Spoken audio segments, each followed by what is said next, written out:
এই অক্টোবর মাস মনে হয় সারা জীবনেই বৃষ্টি থাকবে এমন অবস্থা। বৃষ্টি তো চলছেই, ঘর থেকে বাইরে হওয়া যাচ্ছে না। বাইরে গিয়ে বাজার খরচ করতে পারতেছি না, ঘরে যা থাকে তাই রান্না করলাম। হ্যালো এভরিওয়ান, আসসালামু আলাইকুম। আশা করি আপনারা ভালো আছেন, আমিও আল্লাহর রহমতে ভালোই আছি। তো দেখেন, বৃষ্টির জন্য কোথাও যেতে পারতেছে না, অফিসেও যেতে পারে নাই, বাজার সদাই কিছুই করতে পারতেছে না। ঢাকা শহরে প্রচণ্ড বৃষ্টিকে কার কোথা থেকে বৃষ্টি কোথায় হচ্ছে জানি না। আমাদের এখানে ঢাকা উত্তরায় অনেক বৃষ্টি হচ্ছে সকাল থেকে। তো ঘরে রান্না আছে, ঘরে ছিল শুধু ডাল আলু, তাই ডাল আলু রান্না করলাম। তো মাছ মাংস প্রতিদিনের ভালোই লাগে না।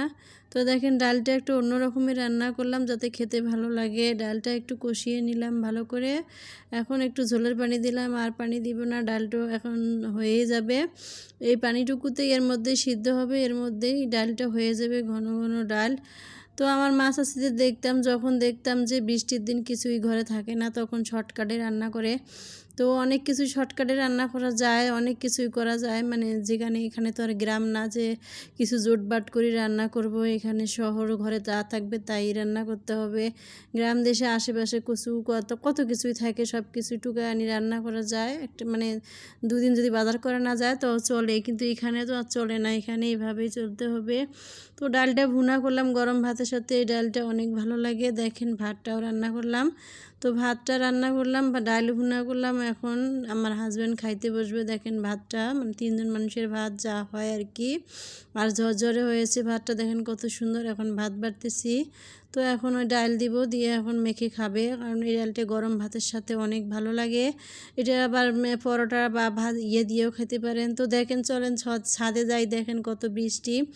এই হলো আমাদের বারান্দায় দেখেন কত পানি বাজ খাইছে। আর এখন দেখেন আমি ছাদে আসলাম, এইটা আমার ঘরের সাথেই আমার ছাদ। দেখেন পানি বাজ খেয়ে আছে, সকাল থেকে বৃষ্টি হচ্ছে তো এখন একটু এখন 1টা বাজে গেছে, তো এখন একটু কমছে। আর দেখেন বাইরের প্রকৃতিগুলো কত সুন্দর হয়েছে, আর দেখেন কবুতরগুলো উড়াইতেছে। আর দেখেন বৃষ্টি পেয়ে গাছগাছালিগুলোর কত সুন্দর রূপ, আকার ধারণ করেছে। এত সুন্দর আকাশ, দেখেন কত সুন্দর সবুজময়, সবুজ দেখে ভালো লাগে। মনে হয় যেন গ্রামের প্রকৃতিগুলো এখানে এসেছে, অনেক রূপ হয়েছে, অনেক পরিষ্কার হয়েছে। তো দেখেন, আমি এবার টপের গাছের চারা লাগিয়েছি, বেগুন গাছে একটা হালি পড়ছে, দেখেন লাউ গাছ কি অবস্থা, সবগুলো মাটি সরে গেছে। আর দেখেন গাছগুলো সব ধুয়ে মুছে ময়লা সাফ হয়ে একদম সবুজ সবুজ হয়েছে, অনেক দেখতে সুন্দর হয়েছে। তো আমরা যারা এই প্রকৃতিগুলো ভালোবাসি, তাদের এইগুলি দেখলে এত ভালো লাগে। আর প্রকৃতিকে না ভালোবাসে, সবাই ভালোবাসে।